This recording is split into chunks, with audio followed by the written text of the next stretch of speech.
प्रधानमंत्री नरेंद्र मोदी के पंजाब दौरे पर हुसैनीवाला के पास उनके काफिले को रोके जाने से हुई गंभीर सुरक्षा चूक। मुख्यमंत्री योगी आदित्यनाथ ने कहा, पंजाब सरकार ये मांगनी चाहिए माफी।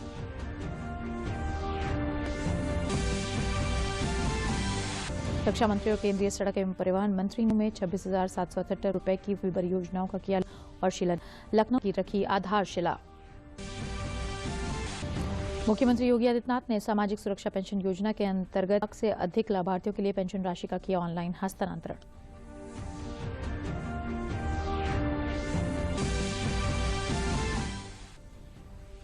और प्रदेश में बढ़ते कोविड-19 के खतरे को देखते हुए 10वीं तक के स्कूलों को 14 जनवरी तक किया जाएगा बंद और रात्रि कर्फ्यू अब रात्रि 10 बजे से सुबह 6 बजे तक रहेगा लागू।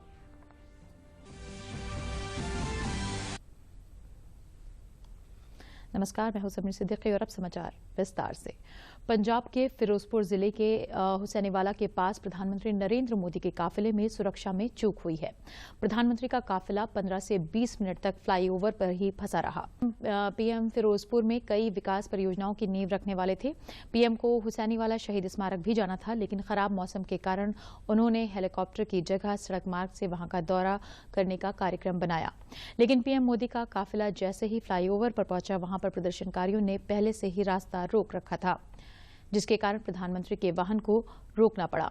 मुख्यमंत्री योगी आदित्यनाथ ने प्रधानमंत्री नरेंद्र मोदी की आज की पंजाब यात्रा के दौरान हुई सुरक्षा चूक पर गंभीर चिंता जताई है। उन्होंने कहा है कि कांग्रेस शासित पंजाब की सरकार को इस चूक के लिए देश की जनता से माफी मांगनी चाहिए।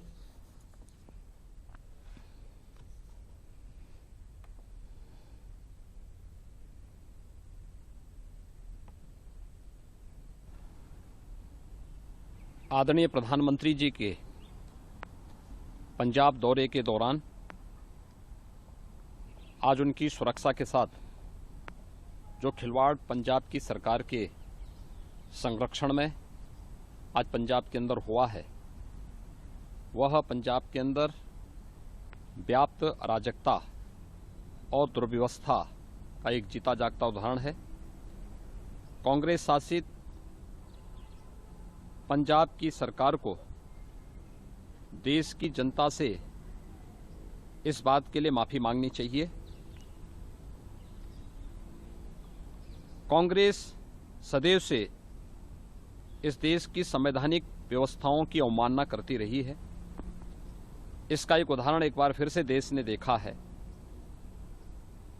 हमारे लोकप्रिय नेता और देश के माननीय प्रधानमंत्री जी की सुरक्षा के साथ जिस प्रकार की गंभीर चूक आज पंजाब के अंदर हुई है, वो अक्षम्य है और यह एक शरारत भरा पूर्ण पंजाब सरकार की और कांग्रेस की एक दुरभिसंधि को प्रदर्शित करता है।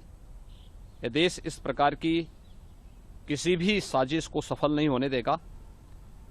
कांग्रेस को और पंजाब सरकार को देश की जनता से माफी मांगनी चाहिए। देश के संवैधानिक प्रमुख के रूप में देश के प्रधानमंत्री जी की सुरक्षा के साथ किए गए खिलवाड़ के लिए उन्हें देश की जनता से माफी मांगनी चाहिए, क्योंकि यह सीधे सीधे देश की संवैधानिक संस्थाओं की अवमानना है और मुझे लगता है कि देश कभी भी इस प्रकार की कांग्रेस की शरारतपूर्ण साजिशों को सफल नहीं होने देगी।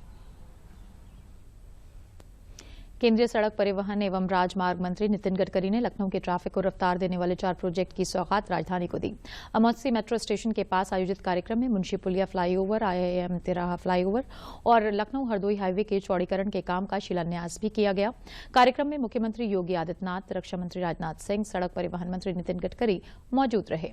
गडकरी ने कहा कि प्रदेश में सड़कों का जाल बिछाया जा रहा है। आने वाले 6 महीनों में 32,000 करोड़ के प्रोजेक्ट पूरे प्रदेश में शुरू होंगे।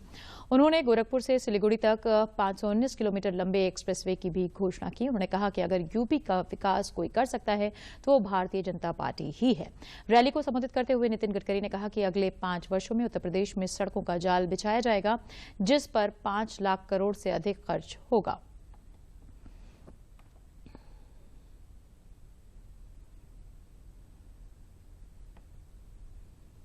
इस देश के विकास के लिए 4 बातें बहुत जरूरी है। अगर उद्योग और खेती का विकास करना है तो हमें 4 बातें आवश्यक है, उसके सिवा किसी भी राज्य प्रगति और विकास की ओर नहीं जा सकता। वो 4 बातें हैं पानी, बिजली, यातायात यानी रोड की व्यवस्था और टेलीकम्युनिकेशन की व्यवस्था। और इसीलिए आज उत्तर प्रदेश बदल रहा है। मैं योगी जी को विश्वास देना चाहता हूं कि उत्तर प्रदेश में हम 7 green field express highway, axis control express highway बना रहे हैं, जिसकी घोषणा मैं कर रहा हूं। गोरखपुर से सिलगुड़ी तक पश्चिम बंगाल के एक green field axis control express highway की मैं घोषणा कर रहा हूं, जो गोरखपुर बाईपास से बिहार होकर सिलगुड़ी तक जाएगा। 519 किलोमीटर लंबा green field express control highway और जिसकी कीमत 32,000 करोड़ रुपए होगी। इस अवसर पर रक्षा मंत्री राजनाथ सिंह ने कहा कि 2017 में प्रदेश में योगी आदित्यनाथ की अगुवाई वाली सरकार ने राज्य में विकास कार्यों को पूरा करने में तेजी दिखाई है और यहां एक्सप्रेसवे के निर्माण में अभूतपूर्व वृद्धि हुई है।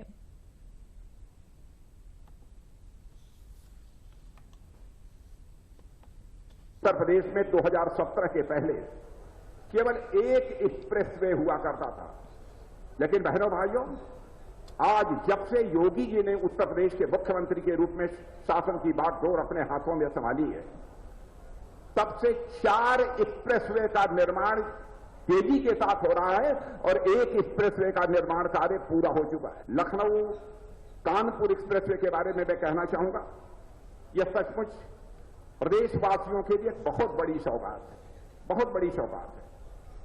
और मैं समझता हूं लखनऊ कानपुर में जिस एक्सप्रेसवे का निर्माण हो रहा है, उसे केवल सामान्य एक्सप्रेसवे के रूप में नहीं देखा जाना चाहिए, बल्कि मैं मानता हूं कि लखनऊ कानपुर एक्सप्रेसवे को एक इकोनॉमिक कॉरिडोर के रूप में इसे देखा जाना चाहिए।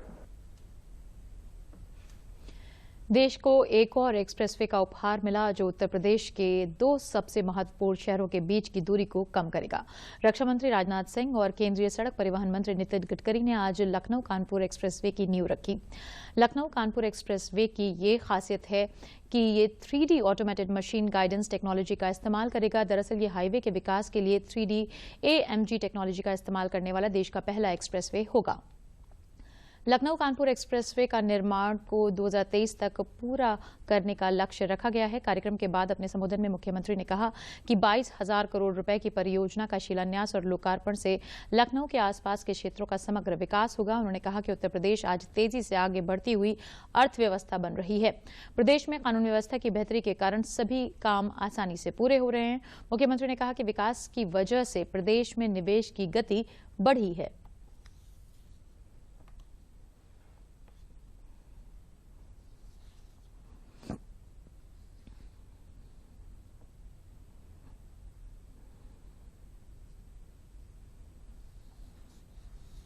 कि जो प्रदेश 2017 के पहले दंगाग्रस्त प्रदेश माना जाता था, अपराधग्रस्त प्रदेश माना जाता था, जिस प्रदेश में विकास की कोई सोच नहीं, इस प्रकार की एक मानसिकता न केवल प्रदेश के अंदर बन गई थी, बल्कि इसे यहां के लोगों ने अपनी नियति मान करके पलायन करना प्रारंभ कर दिया था और देश और दुनिया की धारणा बन गई थी कि उत्तर प्रदेश में कोई विकास नहीं हो सकता है। वही प्रदेश आज देश और दुनिया के अंदर न केवल कानून व्यवस्था की एक अच्छी नजीर बना हुआ है, बल्कि निवेश के बेहतरीन नए आयाम स्थापित करते हुए देश के अंदर निवेश सबसे अच्छा गंतव्य भी बन गया है। मुख्यमंत्री ने कहा कि यूपी में बड़े पैमाने पर राजमार्ग बन रहे हैं। कई शहरों में आज 4 लेन और 6 लेन मार्गों का निर्माण हो रहा है, जिससे प्रदेश में दूरियां कम हुई हैं और यात्राएं सुगम हुई हैं। योगी आदित्यनाथ ने कहा कि यूपी में डबल इंजन की सरकार डबल रफ्तार से आगे बढ़ रही है।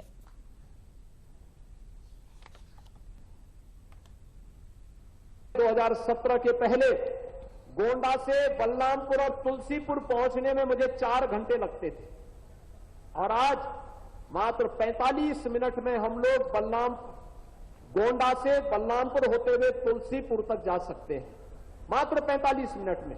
ये उत्तर प्रदेश की बदलती हुई तस्वीर है, जो न केवल इंफ्रास्ट्रक्चर डेवलपमेंट के माध्यम से हम सबको देखने को मिल रहा है, बल्कि इसके माध्यम से विकास की एक नई कहानी कहने के लिए उत्तर प्रदेश और तावला दिखाई देता है और इस विकास से जुड़ा हुआ है हमारे युवाओं का भविष्य।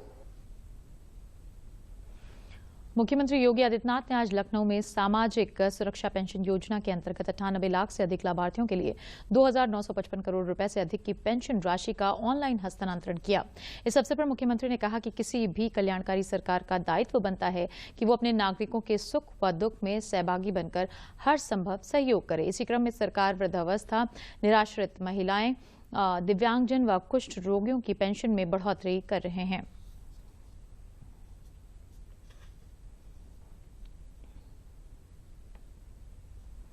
निराश्रित महिला पेंशन में 500 से बढ़ा के 1,000 रुपया करना, वृद्धावस्था पेंशन में 500 से बढ़ा करके 1,000 रुपया करना, दिव्यांगजन को मिलने वाली पेंशन की राशि जो पहले 300 रुपये थी उसको बढ़ा के 500 से बढ़ा करके अब 1,000 रुपया भी उन्हें किया जा रहा है।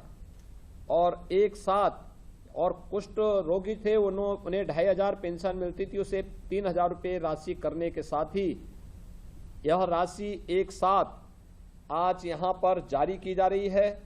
एक बड़ी राशि है जिसमें 2,955 करोड़ 36 लाख रुपए की राशि यह डीबीटी के माध्यम से सीधे लाभार्थी के खाते में जा रही है। यानी 3,000 रुपए की राशि 3 महीने की पेंशन वृद्धावस्था, निराश्रित महिला पेंशन योजना और दिव्यांग जनों के अकाउंट में एक साथ राशि भेजी जा रही है। मैं इसके लिए पहले सभी लाभार्थियों को 98 लाख से अधिक जो लाभार्थी हैं इन सभी को मैं इसकी हृदय से बधाई देता हूं। वृद्धावस्था पेंशन के 56 लाख लाभार्थी हैं जिन्हें 1,680 करोड़ रुपए, निराश्रित महिला पेंशन में 31 लाख लाभार्थी हैं जिन्हें 930 करोड़ रुपए और दिव्यांगजन पेंशन योजना के अंतर्गत 11,17,000 लाभार्थी हैं जिन्हें 335 करोड़ 10 लाख रुपए की राशि उनके खाते में दिया जा रहा है। कुष्ठावस्था पेंशन के 11,400 लाभार्थियों को 10 करोड़ 26 लाख रुपए की राशि उनके अकाउंट में भेजी जा रही है। हम सब जानते हैं प्रदेश सरकार ने न केवल पेंशन राशि में बढ़ोतरी की है बल्कि जितने भी ऐसे लाभार्थी थे जो पात्रता की श्रेणी में आते थे पिछले 4.5 वर्ष के अंदर उनकी संख्या भी बढ़ाई है। मेरठ स्थित लाला लाजपत राय मेडिकल कॉलेज में केंद्रीय महिला व बाल विकास मंत्री स्मृति ईरानी ने आज कोविड-19 पीको वार्ड का लोकार्पण किया। इस पीको वार्ड में 110 बेड तैयार किए गए हैं। अगर कोरोना की तीसरी लहर आती है तो इसमें बच्चों को उचित इलाज मिलेगा। इसी पीको वार्ड में अत्याधुनिक उपकरण लगाए गए हैं जिससे आने वाले मरीजों को तुरंत और सही इलाज मिल सके। इस वार्ड में 50 अत्याधुनिक उपकरण एक निजी कंपनी द्वारा दिए गए हैं। पीको वार्ड के लोकार्पण के बाद केंद्रीय मंत्री स्मृति ईरानी ने कहा कि कोविड महामारी के समय जिन फ्रंटलाइन वॉरियर्स जैसे डॉक्टर, नर्स, आशा और आंगनबाड़ी बहनों ने परिवारों को मदद दी और मरीजों का इलाज किया है, उनका मैं आभार व्यक्त करती हूं।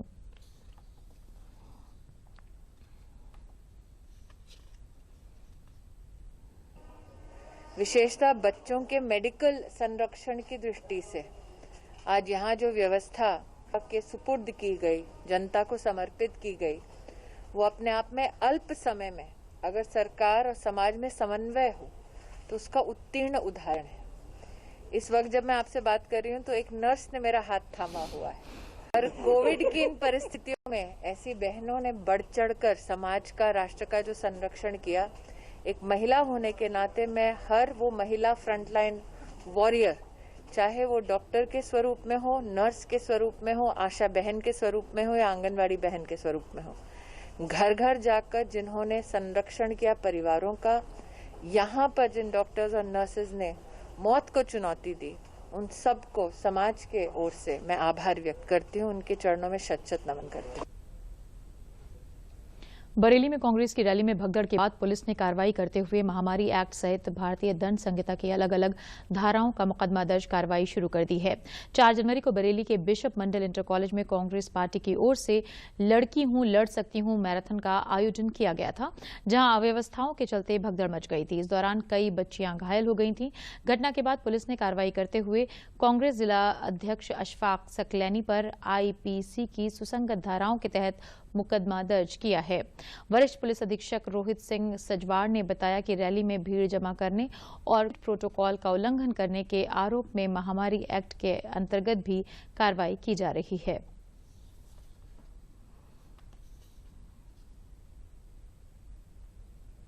थाना कोतवाली के अंतर्गत एक पार्टी का एक कार्यक्रम था जिसमें कि बालिकाओं की मैराथन रेस का कार्यक्रम आयोजित किया गया था, जिसमें कि शुरुआत में जल्दी दौड़ने के चक्कर में कुछ बच्चियों में आपस में भगदड़ की स्थिति पैदा हुई थी, जिसमें कि सिटी मजिस्ट्रेट के द्वारा इसमें एक तहरीर थाने पर भेज दी गई, जिसमें कि धारा 188, 269, 270 आईपीसी और 3 महामारी अधिनियम के अंतर्गत थाना कोतवाली पर मुकदमा पंजीकृत किया गया। ये जो मुकदमा है ये जो उनके ऑर्गेनाइजिंग कमेटी के अशफाक सकलैनी है उनके ऊपर दर्ज किया गया है और इस पूरे प्रकरण में विवेचना की जा रही है।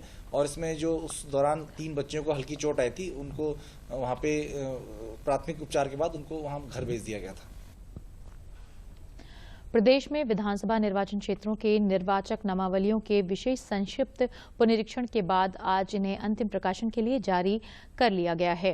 प्रदेश के मुख्य निर्वाचन अधिकारी अजय कुमार शुक्ला ने आज लखनऊ में बताया कि निर्वाचक नामावलियों के पुनरीक्षण के लिए प्रदेश के सभी मंडलायुक्तों को नामावली प्रेक्षक नियुक्त किया गया था। उन्होंने कहा कि मतदान के लिए मतदाता सूची में नाम होना अनिवार्य है और इस बात के पूरे प्रयास किए गए हैं कि किसी भी वैध मतदाता का नाम सूची में शामिल होने से रह न जाए। उन्होंने लोगों से अपील की कि वे प्रकाशित मतदाता सूची में अपना नाम अवश्य जांच लें। राज्य सरकार ने कोरोना के बढ़ते मामलों को देखते हुए 10वीं तक के सभी सरकारी और निजी स्कूलों को 14 जनवरी तक बंद रखने का फैसला किया है। सिर्फ टीकाकरण के लिए स्कूलों को खोला जाएगा। ये व्यवस्था गुरुवार 6 जनवरी से प्रभावी होगी। मुख्यमंत्री योगी आदित्यनाथ ने मंगलवार को टीम 9 की बैठक में ये निर्देश दिए। साथ ही रात्रिकालीन कर्फ्यू अब रात्रि 10 बजे से सुबह 6 बजे तक रहेगा। प्रयागराज माघ मेले में आने वाले श्रद्धालुओं को 48 घंटे पहले ही कोविड आरटीपीसीआर नेगेटिव रिपोर्ट की अनिवार्यता लागू कर दी गई है। कोविड के बढ़ते मामलों को देखते हुए शादी समारोह और अन्य समारोहों में बंद स्थानों पर 100 लोग ही शामिल हो पाएंगे। प्रदेश में पिछले 24 घंटों में 992 कोरोना के नए मरीज मिले हैं और कुल सक्रिय मामलों की संख्या बढ़कर 3137 पहुंच गई है। जनसत्ता दल लोकतांत्रिक के राष्ट्रीय प्रधान महासचिव शैलेंद्र सरोज ने आज लखनऊ में आयोजित प्रेस वार्ता में बताया कि उनका दल प्रदेश में होने वाले आगामी चुनाव में 100 विधानसभा सीटों पर चुनाव लड़ेगा। 11 विधानसभा सीटों के प्रत्याशियों की घोषणा करते हुए उन्होंने कहा कि किसानों, युवाओं और गरीबों महिलाओं के लिए हमने योजनाएं बनाई हैं। उन्होंने कहा कि राजा भैया कुंडा विधानसभा से ही जनसत्ता दल के प्रत्याशी होंगे।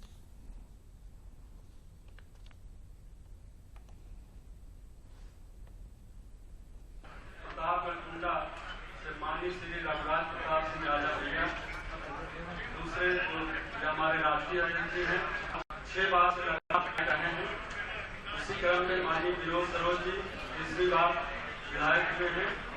वो भी प्रत्याशी घोषित इनके स्वर्गीय पिताजी लगातार 3 बार विधायक रहे हैं। समाचारों में आगे बढ़ने से पहले लेते हैं एक विराम।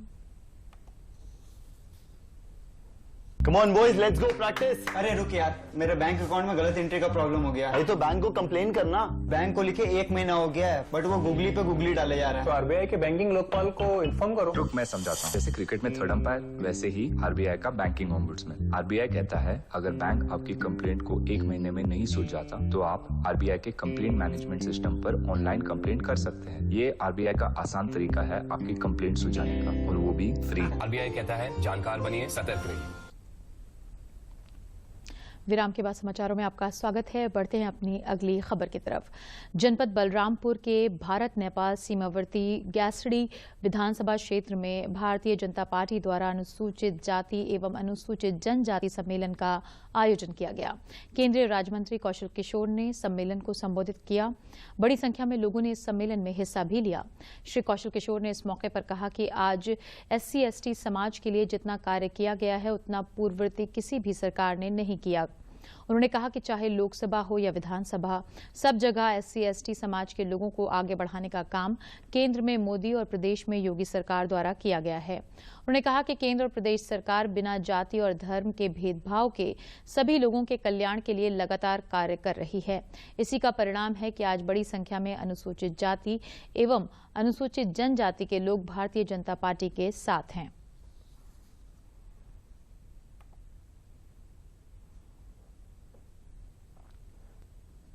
जो लोग भी जिनके यहाँ धन पकड़ा गया है वो तो खुद ही जो है समाजवादी इत्र जारी कर रहे थे, तो उनके पास जो धन पकड़ा गया है उन लोगों ने कबूल लिया है। और मैं कह रहा हूँ कि कांग्रेस के पास कोई मुद्दा बचा नहीं, उनको बहुत मौका मिला मगर जनता के लिए उन्होंने किया नहीं। जातियों में धर्म में लोगों को बांटा और उनका वोट ले रहता है। जनता समझ गई है। अब मुद्दों के आधार पर, विकास के आधार पर जनता वोट बीजेपी को फिर से देने जा रही है। प्रचंड बहुमत से सरकार बनेगी। जालौन पहुंचे केंद्रीय राज्य मंत्री भानु प्रताप वर्मा ने सरदार वल्लभ भाई पटेल प्रतिमा व सरदार भगत सिंह की प्रदेश की सबसे ऊंची प्रतिमा का अनावरण किया। वहीं इस कार्यक्रम में बीजेपी प्रदेश अध्यक्ष स्वतंत्र देव सिंह को शामिल होना था, लेकिन खराब मौसम के चलते वो इस कार्यक्रम में शामिल नहीं हो सके, जिसके बाद केंद्रीय राज्य मंत्री ने इन दोनों ही प्रतिमाओं का विधि विधान से लोकार्पण किया। जालौन के जिला मुख्यालय उरई में सरदार वल्लभ भाई पटेल के प्रदेश की सबसे ऊंची 8.5 फीट की प्रतिमा स्थापित की गई है। इसके अलावा सरदार भगत सिंह चौराहे पर भगत सिंह की प्रतिमा भी स्थापित की गई है। बुधवार को इन दोनों ही प्रतिमाओं के अनावरण कार्यक्रम का आयोजन किया गया। कार्यक्रम में पहुंचे केंद्रीय राज्य मंत्री भानु प्रताप वर्मा ने दोनों ही प्रतिमाओं का अनावरण किया। इस कार्यक्रम में MLC रमा RP निरंजन और जिलाधिकारी प्रियंका निरंजन भी शामिल रहे।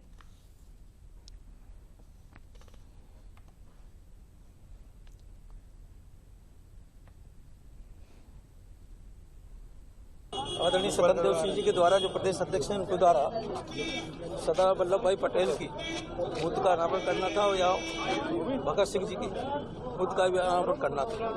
वहाँ मौसम खराब, लखनऊ में मौसम खराब होने के कारण वो सुबह करीब 11:30 बजे के एयरपोर्ट पर बैठे हैं। वहाँ से उनका हेलीकॉप्टर उड़ नहीं पा रहा है, इसलिए उन्होंने जिलाधिकारी महोदय के द्वारा, प्रशासन के द्वारा ये सूचना भिजवाई है कि मैं प्रयास कर रहा हूँ कि अगर हेलीकॉप्टर को मैं आने का प्रयास करूंगा, लेकिन इतने समय बैठने के बाद उन्होंने समझा कि हम उड़ ही नहीं सकते, तो उन्होंने एक प्रयास ये भी किया कि बाई रोड में पहुंच जाऊं, लेकिन बाई रोड पहुंचने में भी 3 साढ़े 3 घंटे लगेंगे, तो यहाँ अंधेरा हो जाएगा। इसलिए उन्होंने आदेश दिया हम सब लोगों को उनका सरदार वल्लभ भाई पटेल की मूर्ति का अनावरण करें, भगत सिंह की मूर्ति का अनावरण करें, इसलिए उसका अनावरण किया गया। देखिए, आप सभी को जैसा कि पता है कि हमारे उरई नगर की जो व्यवस्था है उसको सुदृढ़ करने के लिए और जो हमारे चौराहे हैं उनका सौंदर्यीकरण करने के लिए, हमारे शहर को एक सुव्यवस्थित और सुंदर रूप देने के लिए विभिन्न चौराहों का विकास किया जा रहा है।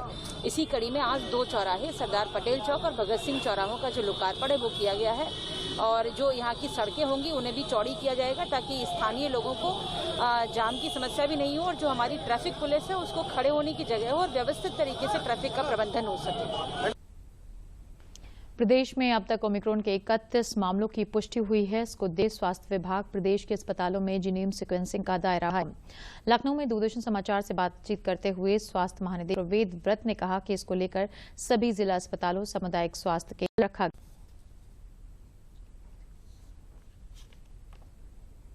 प्रदेश में कुल अभी तक 31 मामले आए ओमिक्रॉन के, और हम लोग रैंडम जो पॉजिटिव आ रहे हैं उनके जीनोम सीक्वेंसिंग कराते हैं और उसके बाद रिजल्ट में जो ओमिक्रॉन आता है उस हिसाब से आप लोग सूचित करते हैं। जहाँ तक आप ओमिक्रॉन केसेस के बारे में बता रहे हैं, कभी आंकड़े पूरे ऐसे नहीं हैं कि हम कह सकें कि इसके लक्षण कम हैं, और इसलिए हम कोई ऐसी बात नहीं कहेंगे कि लोग आश्वस्त हो जाएं कि लक्षण कम है या ढिलाई बरतें। मेरा यही निर्देश है कि सब लोग कोविड उपयुक्त बिहेवियर का पालन करें, मास्किंग करते रहें, अपना निरंतर साबुन से हाथ धोते रहें, जहाँ इसकी व्यवस्था न हो सैनिटाइज़र से हाथ साफ करते रहें, शारीरिक दूरी बना के रखें, भीड़ भाड़ वाली जगह पे ना जाएं, अनावश्यक यात्रा ना करें। और ये भी कहना है कि जिनको वैक्सीनेशन नहीं लगा है वो तुरंत अपना वैक्सीन लगवा लें। और अब अंत में प्रमुख समाचार एक बार फिर।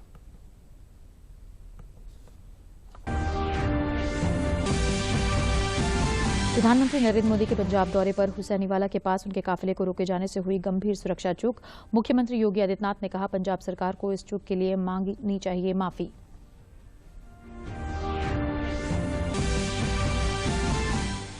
रक्षा मंत्री और केंद्रीय सड़क एवं परिवहन मंत्री ने आज लखनऊ में 26,778 करोड़ रुपए की विभिन्न परियोजनाओं का किया लोकार्पण शिलान्यास।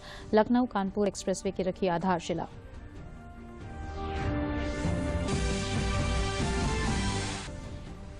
मुख्यमंत्री योगी आदित्यनाथ ने सामाजिक सुरक्षा पेंशन योजना के अंतर्गत 98 लाख से अधिक लाभार्थियों के लिए पेंशन राशि का किया ऑनलाइन हस्तांतरण।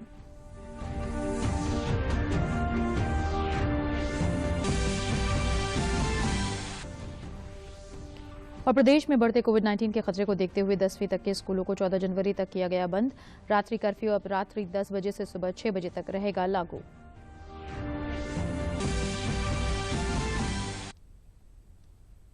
समाचारों में बस इतना ही, लेकिन चलने से पहले एक जरूरी बात।